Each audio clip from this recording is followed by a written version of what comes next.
Hi everyone and welcome to Film Dirt. Let's talk about the next drop from Amazon. It's the All or Nothing Arsenal documentary and these are episodes 4 to 6. I'm not sure how many episodes there are. I know there's another 2 or 3 to come. I'm not sure. I haven't had a look before I've started recording. I just want to get these thoughts out as I'm sure we've got a lot of thoughts about what we've just seen with these 3 episodes. So firstly, I still don't think we're looking too deeply into what happened last season for Arsenal. It just seems like they're missing out quite a lot of the really juicy stuff. Now, I know there's legalities to a lot of things that happen in football, such as the whole saga about Pierre-Emerick Aubameyang leaving.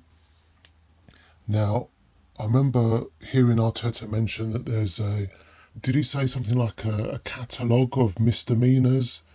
So or a dossier, he's kept a list of all the crimes that Aubameyang committed at the club. And the only ones that I recall seeing were that he was late a few times. Now, we haven't really seen what else he's done. So I'm sure it must have been a series of things, whatever they are. They can't all be for lateness because he wasn't really integrated back into the club from what we saw. So just how serious were the things he did wrong? So that's making you think that they should have been covered in these episodes. This was the time to actually go through it maybe, but maybe you can see that the angle that maybe they can't because we haven't really heard from Aubameyang's version of events. Maybe we will, in the coming seasons or when he's retired, he'll talk about what happened at Arsenal. But they're leaving this up in the air and it's not really being explained.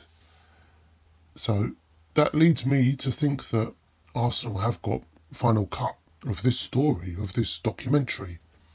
Now, I know Spurs did as well in theirs, but the Spurs one just seemed a bit more interesting. Now, like I said in my previous review, what can we put that down to? I would say that there's more interesting characters at Spurs at that time. Not only Mourinho, but we had the saga with Danny Rose, and that was really interesting. For me, I think that was the first proper time we actually see a chat between an angry player and the manager behind the scenes, not just in a book or in an interview.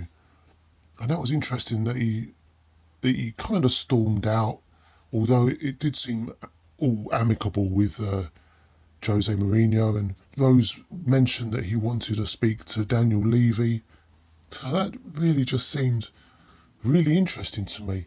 And we haven't really got a lot of that in this documentary for Arsenal.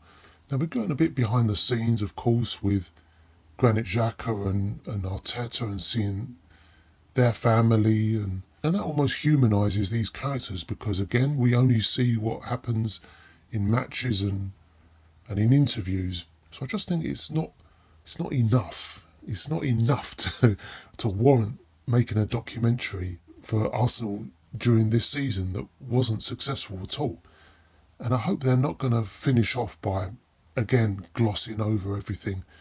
We haven't got to the second North London derby yet, where, as I said before, it appeared that they bottled it and citing only one COVID case in order to delay the game, which they eventually lost. Now, some could say that was deemed as cheating because the January transfer window at the time, the game was supposed to be played, and maybe by the time the window closes, Arsenal would be able to buy some better players in order to take on Spurs, who were, I think towards the end of the season, I recall they were climbing the table. As we know, they eventually leapfrogged Arsenal into top 4. So it kind of all went wrong for Arsenal and hugely embarrassing for the club and their fans. You had a lot of bragging rights at the time because it looked like Arsenal were going to get top 4 and they were singing Champions League songs. And we actually got that in the documentary, even though, again, it must have been hugely embarrassing.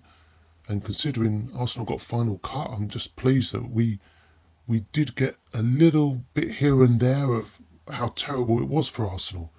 But again, I just don't think it was enough. So what other points of note are there? Again, Mikel Arteta is a very interesting coach. He talks a lot about emotion, opening up himself to ridicule here. I don't think it's got quite that bad, and it's not really crossing into David Brent style territory, but he's leaving himself open by being overly emotional in front of the cameras. But that seems to be the man he is, and I like that we get a look at his style behind the scenes. So that's a few points I needed to get over for these 3 episodes. I still don't think there's enough here to warrant this documentary. There's just not enough going on. But hopefully that will change in the next few episodes. And for me, they've really got to cover what happened when they bottled the North London derby twice.